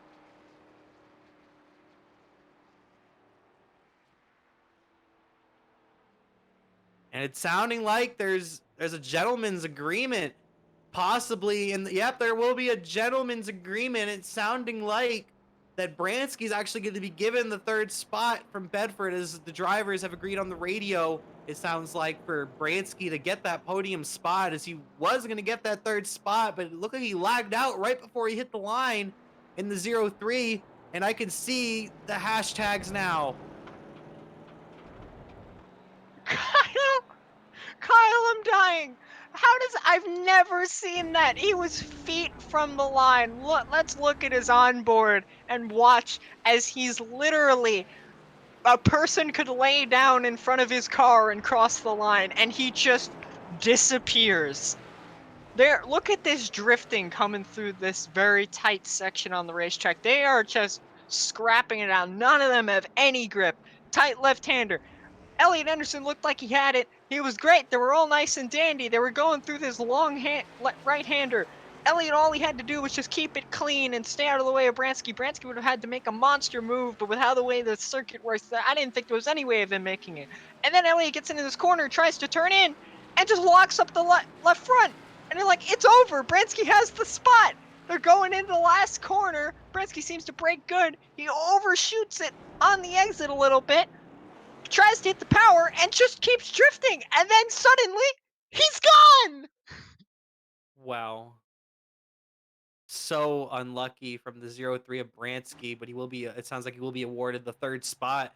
As you look at our winner, Christopher Heller. Christopher Heller has gotten it done once again. The number 11 machine is currently sitting down at the start-finish line. He's the winner of the Cattle Prod 100. Christopher Heller, once again a winner here in the Great Lakes Cup Series presented by Buck Kicker. His 4th win on the season out of 9 races, 9 top 5s from the number 11 machine, Christopher Heller. He is really close to locking up this championship, Alex. Yeah, he's just made it a lot tougher for the rest of the field tonight. I mean, he should have been in second if it wasn't for the incident with Nathan Nicholson. And now he ends up winning the race. And now you can't call him washed up, Kyle. But I think we're going to maybe try to get some interviews with our top 4 guys possibly here. Alex, I'm gonna send it down to you with, I'm thinking possibly our 4th or 3rd place guy first. Yep, let's grab in who, according to the driver's agreement, and I believe we'll go on officially, is we'll be grabbing Jacob Bransky. Hello, Jacob Bransky. Where do we even start? I don't even know what just happened. I don't know, man. Don't have many words for that. I was just racing Elliot hard, hard to the line, and I just, disconnected like probably an inch before the finish line. I couldn't really see, but my screen just froze, and I didn't finish the race apparently. But Uh, do you even know what happened? Yeah, so according to the drivers, okay. according to official driver chat, you Oh, have officially finished third. okay. Sadly, That's not, awesome. yes, Okay. congratulations. Wow. Sadly, not second, as we saw you were almost spinning out going down the Yeah, straight. yeah. You disconnected, but you made it through. You were in. You were Okay. good. Thank God, man. I'm grateful. I'm Do you- grateful for that. yeah, so this has got to be one of the most jumbled interviews I've ever done because I'm frankly, I'm losing my mind right now. Do you even know what happened? Like, do you know No. what caused it? No. I was like wheeling. I think I wheeled my wheel like too hard or something, man. Like I was just I was losing it, and then all of a sudden my game just freezes. I just have no idea. Well, you had a fantastic battle with Elliot Henderson on the last lap. I mean, it didn't look like you had any shot of catching him at the end of the race. Let's be real. With about 3 or 4 to go, you had like a 6-second gap to him, and you hadn't caught him on the newer set of tires. And we were just saying like, "Oh, Elliot Henderson, fantastic long run pace. He did a really good job." And then suddenly, a couple laps later, you're right on his bumper, and you're both sliding sideways through corners.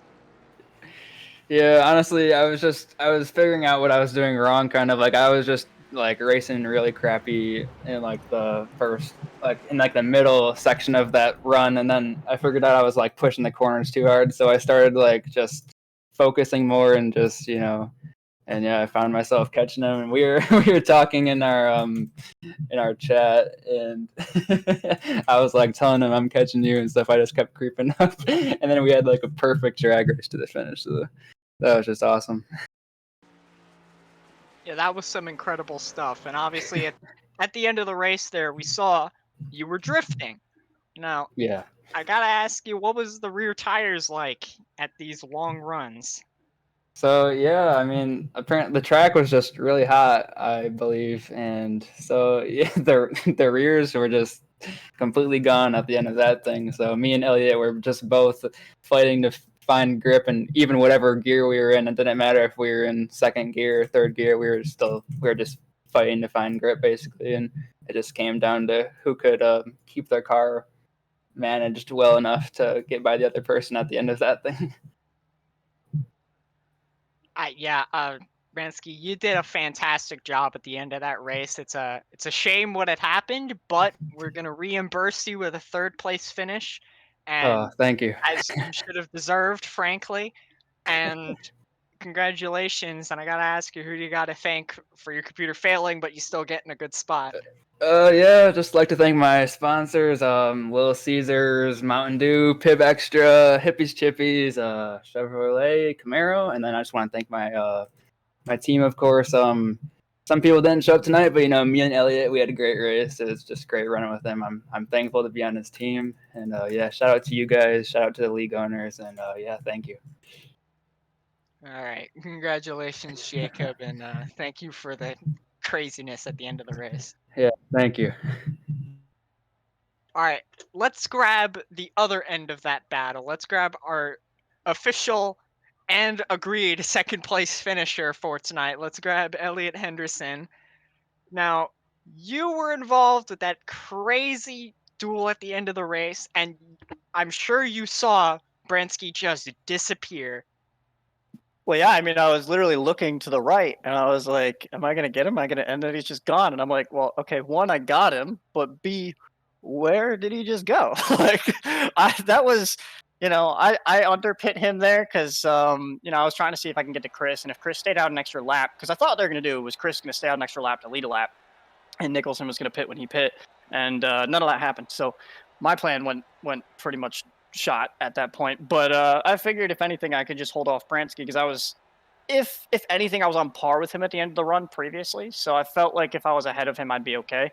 And then my tires just were shot there for the whole last lap, basically. And he made up 3, 4 seconds, probably 5 in the last like 2 laps. So yeah, I mean, it's fun that it's a teammate finally. Usually not teammates with Bransky, so we were just talking to each other the whole time, and he's doing the little Tony Stewart, gonna get you, da da da, Indy and all that. But it was a good time. So sucks that he got disconnected, but I think they're gonna end up giving him third place anyway. So we'll see what comes out of that. But it was definitely. I'm glad we gave you guys a fun, entertaining little end to the stream there, all the way up to Bransky getting disconnected. Yeah, that was craziness, and you brought up the fact that your tires were shot at the end. Now, one thing we didn't know, of course, is him throwing Tony Stewart teasers at you. Was that intimidating you at all? I mean, I think at the end of the day, I knew that he had fresher tires in general, so I was just, I felt like I wasn't going to be able to hold him off anyway. So that gets in your head enough, and then you're overdriving corners, and it's COTA. It's hard to, maintain your composure and run laps solidly. So, I think that just all played into it. But I wasn't a top 3 guy today. I was probably the 4th fastest guy, and I just pulled a strategy call, and then Nicholson had his bad luck, and that shifted me up the order. But I'll take second, and at least I can sit there and have fun with Bransky and give you guys something to watch, because I'm sure there probably wasn't a ton of extra action going on there at the end. Yeah, we were gonna be watching your battle anyway because we knew Bransky you get pit later, so he was gonna be catching up to you, but it didn't happen, and we were like, oh well, this battle is not gonna happen. And then your tires just explode on you. I mean, I'm looking at the lap times here. Your last 5 laps fell off a sudden 2 seconds, and Bransky was just catching up to you by 1 to 2 seconds a lap from that point. Is there any notable thing you could think of that your tires just went, or what? Yeah, it was the front tires. I think it was a combination of how hard I was driving into the corner, the box I was running, and just everything that we were doing. The first run I wasn't pushing because I was just following him the whole time, and I saw him eat up his stuff. So I figured that if I would just drive easy again, it wouldn't really do much. And then the last 5, 10 laps, you start to press a little bit harder. When Chris came out in front of me, I figured maybe that's my shot to see if I can potentially get up there and force him into a mistake, get on his bumper like I was trying to do at the beginning of the race. And just none of that happened. And I think it was just me overdriving a bit because I wasn't following anybody that whole run. If you're able to follow someone, you're purposefully driving softer because you don't want to run them over, especially if it's a teammate like Bransky the whole time. So you're essentially saving your stuff by not driving the car super hard. So I think it's just that the front tires for me were in the 80s at the end of the first run, and then the second run was only a lap longer, and they were both low 70s. So it was a difference of almost 15, 16% tread wear. So I think that's enough that's why I was overshooting that second to last corner, why I gave him that huge edge, and then probably why he overshot the final corner as well. But it's a ton of fun, and at least we came out with second. Yeah, congratulations on that one. Ain't no controversy for who finished second on that one. And we got to ask you, who do you have to thank for that? As always, split second esports. Bransky comes out. I haven't. Ty Aiken was purposefully missing this one. He's not a huge fan of COTA. He's going to come back at these 1.5-mile. Pete's part of the team. Kyle Hall, who we let go to put Bransky on the team, try to help with points and everything, and try to have someone else out here that's running every week and able to run every week, and hopefully help us out with trying to win some of these final races. And then I'm blanking on our 5th man. I believe it's wow. Feels bad, man. Maybe we don't have a 5th. We definitely have a 5th. I don't know who it is though. It's Pete, Ty, Bransky, and someone who is now not a fan of me anymore. But yeah, I'm afraid he's not a big fan of you right at the moment, not getting his TV time. It's Austin. Austin missed out tonight. He's been here every other night, but I'm sure he just wanted to skip COTA too. So we'll go to these 1.5-milers and show these guys what's up. I'm happy with the second place finish. We'll move on from that, but we'll show these guys what we're capable of in the next 3 races. Thank you guys for the broadcast as always. I'm excited to go back and at least see what that battle was, and I know Phil and Hunter were having a heated debate as well, so that'll be fun to rewatch. And Chris, Brandon, Sam, Eric, everyone who puts on Great Lakes Racing and Great Lakes Cup Series. Feels good to be back in the interview room and be able to talk to you guys. But Glad to see where the series is going. Not the best turnout tonight, but with the last 3 races coming up and all these being 1.5-mile tracks, I think we're gonna have decent turnouts and a lot of guys come back, and then we can get focused on season 3. And obviously, there's a lot going on with the truck series that we can talk about. So I'm looking forward to what the rest of 2021 holds, and seeing if Chris can pull off this championship. There's still doubt, man. He could have a couple bad races, but he looks like he's pretty much a lock. So we'll see how these next 3 go. But thanks to everyone that makes this go on every week and lets us come out here and race and have some fun. That's what I'm saying. Something could happen to him, and something could end his championship hopes. But we won't know until next week. So remember, tune in next week. We will be at Charlotte Motor Speedway. So thank you, Elliot, for coming in, talking to us. And let's hope to get some more people here in this series, man. This is a good series, guys. Yeah, we'll see. We'll see. We're definitely going to do some recruiting, see what we can get out there, and try to build this back up, see if we can get as many guys, the truck guys, going on. All right. Well, thank you, Elliot. Thanks, guys. All right. And let's get the biggest beneficiary of the night and our winner for tonight. We're going to be pulling in Christopher Heller. Christopher Heller, the whole night you ran a consistent, clean, little bit of a lonely second place, and with about, 6 or 7 to go, suddenly you've inherited the lead. Tell us a little bit about it. So my teammate Nathan Nicholson money shifted going into, I believe, turn 1, and it blew his engine. So that's how I inherited the lead. But first off, I want to say that Nathan Nicholson should have won this race. It shouldn't have been me. So, but I'll take the win. But it helps out in the point situation. But it doesn't feel like a win to me. Yeah, I know what it's kind of like to get stuff for free when somebody makes not a mistake that you would typically say is their fault, but something that just kind of seems out of their control sometimes. And while you still won the race, I'm sure the chat would say that there's a bit of collusion going on to try and give you some more points, but I'm afraid that that is most definitely not the situation, right, Chris? No, I feel dirty for even winning this race, but I don't know. I didn't do a burnout because I didn't feel like I actually deserved to do one. Because, like I said, I finished second. I mean, granted, if Nicholson wasn't in the field, I would have won. Well, obviously I won, but I mean, I still won by like 20 seconds. It's just Nicholson was just in a league of his own, and he absolutely deserved to win this race more so than I did. Well, see, that's the one interesting part about the race tonight is, even though Nicholson was way out in front, and we kind of expected that, you were way out in front of everybody else, yes, behind Nicholson, but you still had a really big gap on the rest of the field, and clearly you seem to have some pretty decent pace at the road courses, so kind of tell us a little bit about, running around these tracks.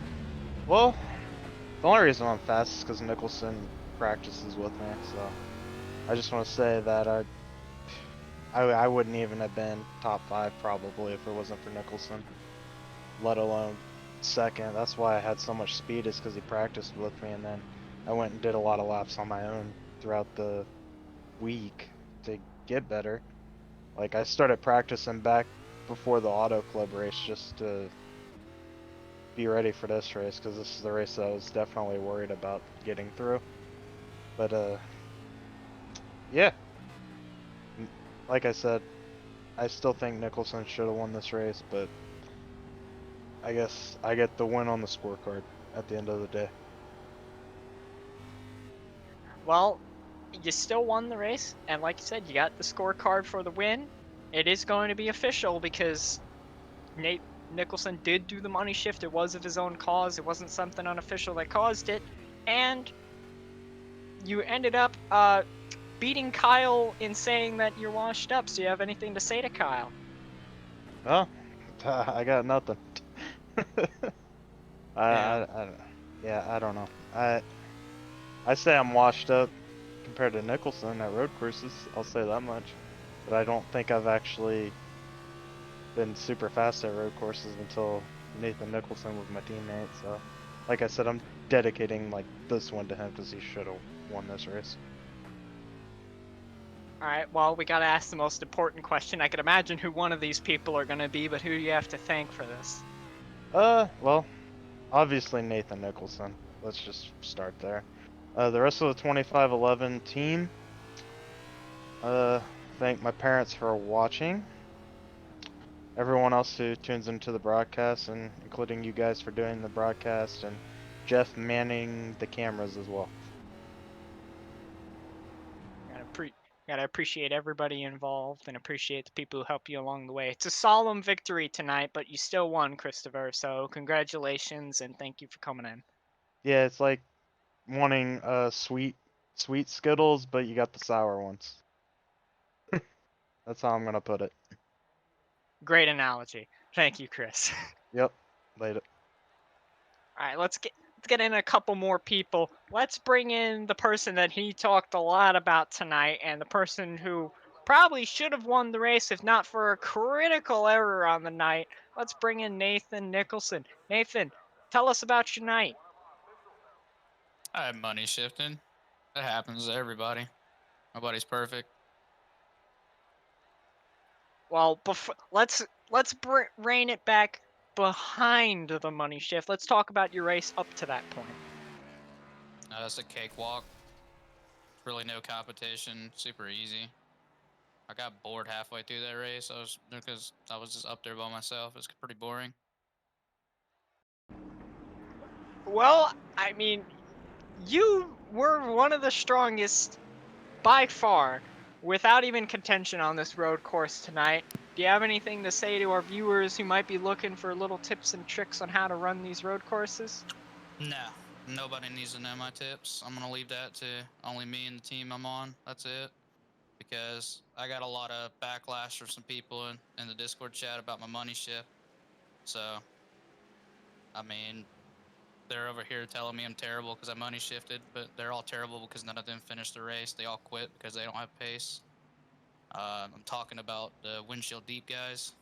They're pretty slow. They only race super late models. They can only short track. I haven't really seen them do anything much. We apologize for that.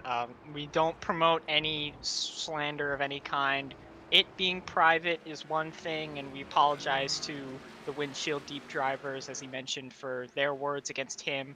Do not blame any drivers. Do not go after any drivers for anything that happens on the racetrack. If you want to talk about it calmly, please talk about it calmly. But we apologize for the words and the slander. We don't promote that here, okay?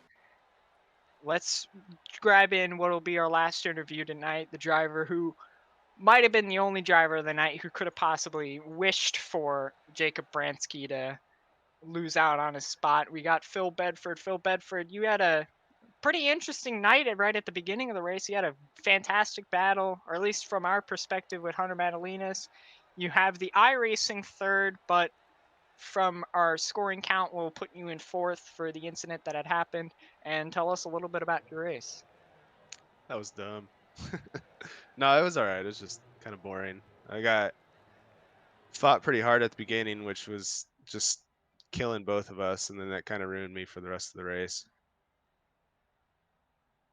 But I mean, hey, you gave us some really good entertainment for the beginning part of this race. We were talking a lot about your battles, you guys going back and forth. That was good stuff. What's it like to battle with people at these road courses? What do you have to do when you're driving side by side with people?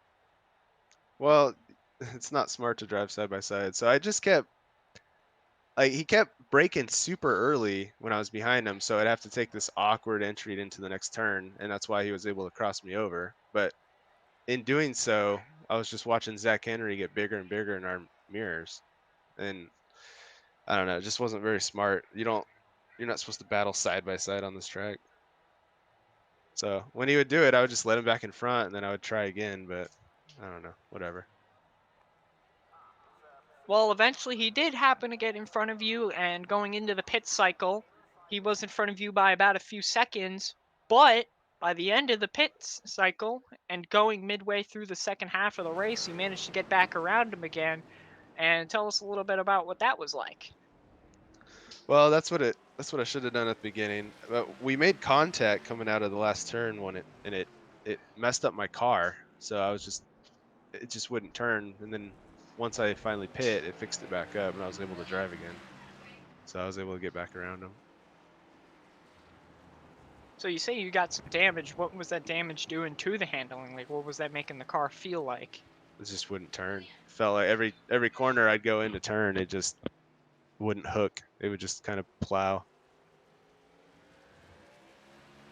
Now, obviously, against Hunter Madalinas, following the pit cycle, is that you would pit 2 laps later. Now, was that intentional on purpose to try and get newer tires in the longer run, or was that just a matter of like you were just trying to see where everything kind of played out before you came into the pit lane?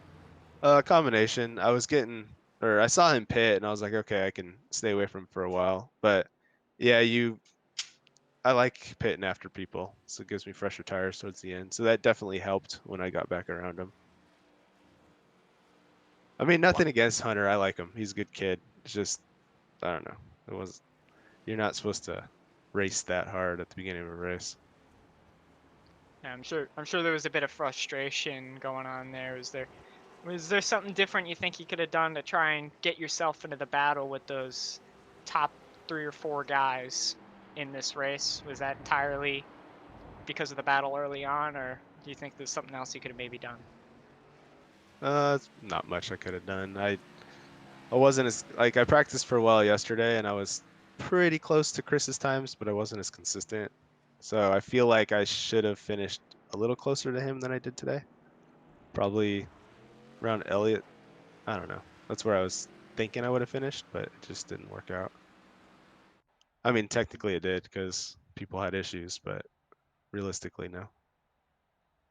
Well, you're going to be accredited with 4th tonight. You had a great run. You pretty much beat the rest of the pack, except for those front couple guys. But you were there. You were the beneficiary of people making mistakes. The very unfortunate incident with the money shift on Nathan Nicholson promoted you up a position, and you're going to finish 4th, even though Jacob Brensky had disconnected. But gentleman's agreement, right?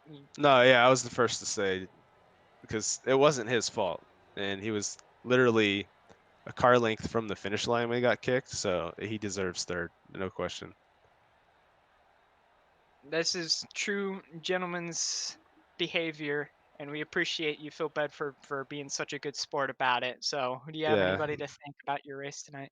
Well, 2511. I literally bought this track this week. I didn't even have it, and Nathan and Chris coached me through it to make me finish at least halfway decent. So if I would have run it more, I would have been a little more consistent. But I was able to run fast laps here and there, and I think that's credit to Nathan and Chris, 100%. Well, we give appreciation to everybody around us. We got to thank everybody who helps us out, and we appreciate you for coming in, Phil Bedford. Good job on your race. You put on a show for us to watch. Yeah, at least there was something, huh? I bet the rest of it was pretty boring. Don't worry, we got some action right at the end with Elliot. No, Yeah, we yeah, had some action right at the end. yeah. Chris or Elliot and Bransky. It looked like Bransky caught up to him pretty quick there at the end, and I don't know. I wish I was watching that instead of being all by myself. Well, things happen, races happen, and we know you'll be there next time. So Yeah, I'm not worried about it. But yeah, I'm glad you guys got something to watch. Yep. So congratulations, Phil. Good job being a sport, and we appreciate you for coming in and talk to us. Thanks, guys. All right, ladies and gentlemen, I think that'll close out our show tonight. Kyle, what'd you think of the race? It was a fantastic race. I would have loved to see Nathan Nicholson burn it down because he definitely deserved the win tonight. He raced his heart out and definitely got a feel for him. But Christopher Heller once again gets the job done. Win number 4 as as we're going to take a look at the schedule as we head into next week, going to Charlotte Motor Speedway. I'm pretty sure we're still going to the Oval, not to the Legends Oval, to disappoint y'all in the chat. And then the week after that, we go to Texas. Then we end out the season at Homestead, Alex. And then next week for the trucks, we continue our COTA week at Circuit of the Americas. For the trucks next week, 30 laps as we're on the road to the playoffs over in the trucks. And then I would also like to announce, you saw it in the chat, that we will be hosting the High HP Cup Series on Monday, August 9th at 8 Eastern. So same time, same place, but on Monday for the High HP Cup Series, they'll be racing at Daytona for the season opener. So that should be a lot of fun. I always enjoy Daytona. And there you see the graphic for them. High HP 200 at Daytona International Speedway on August 9th. So that's this upcoming Monday. And I hope to see y'all there. Another great race from Christopher Heller. Any last thoughts, Alex? My last thoughts are I'm pretty excited for this racetrack next Tuesday with the trucks. I'm expecting to have a